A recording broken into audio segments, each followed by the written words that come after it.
মা, একটু বেরোচ্ছি। কোথায় যাচ্ছিস বাবা? কোথাও না মা, এই একটু এদিক সেদিক। না শোনা, অচেনা জায়গা। কিচ্ছু হবে না মা, তুমি চিন্তা করো না, আমি যাব আর আসবো। আচ্ছা যাও, কিন্তু তাড়াতাড়ি ফিরে এসো, কেমন? আচ্ছা।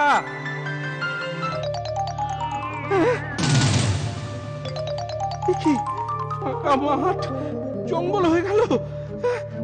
আমি আমি বাড়ি ফিরবো কি করে?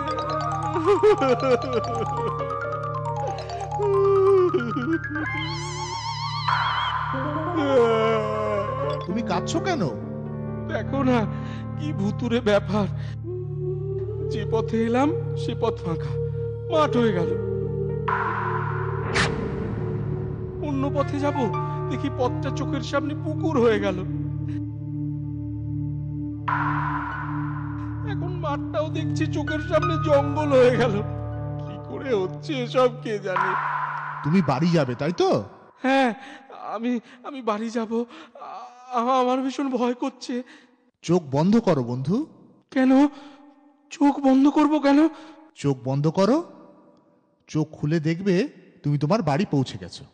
আচ্ছা, তবে নাও, চোখ বন্ধ করলাম।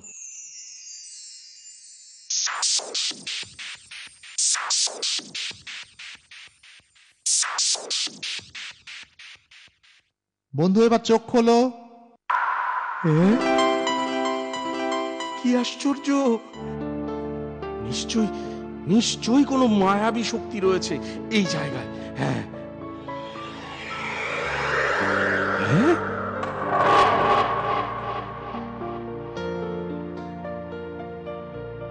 এই তো, ওই তো, ওই তো সেই দুর্গটা।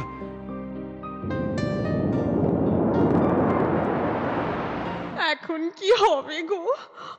আমরা বোধহয় এই বাড়িতেই বন্দি হয়ে রইলাম। কেঁদো না, উপায় একটা বেরোবেই।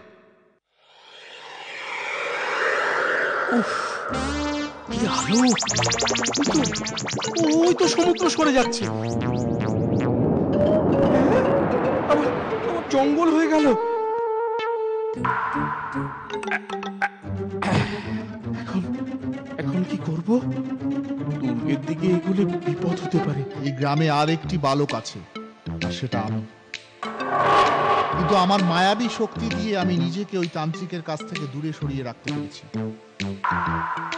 ওই তান্ত্রিককে বধ করতে হলে তোমার সাহায্য চাই বন্ধু। কি সাহায্য বন্ধু?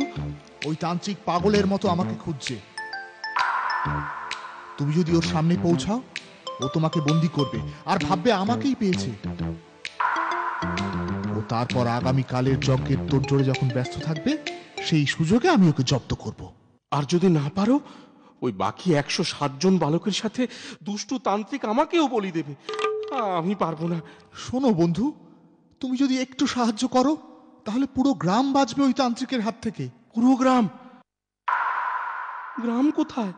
চারিদিকে কখনো জঙ্গল, কখনো সমুদ্র দেখছি। গ্রাম কোথায় বন্ধু? খুব সুন্দর আমাদের গ্রাম।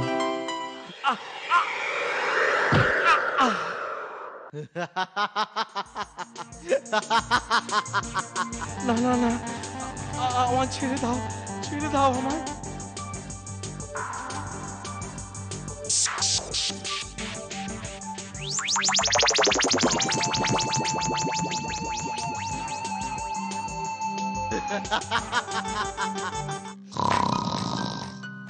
ব্যাস, শয়তানটা ঘুমিয়ে পড়েছে। এইবার গোলকটা নিয়ে নি। কে কে কে আমার গোলক ছুঁয়েছে? এবার এই গোলক ভেঙে দেবো আমি। এত বড় সাহস তোর? তবে দেখ।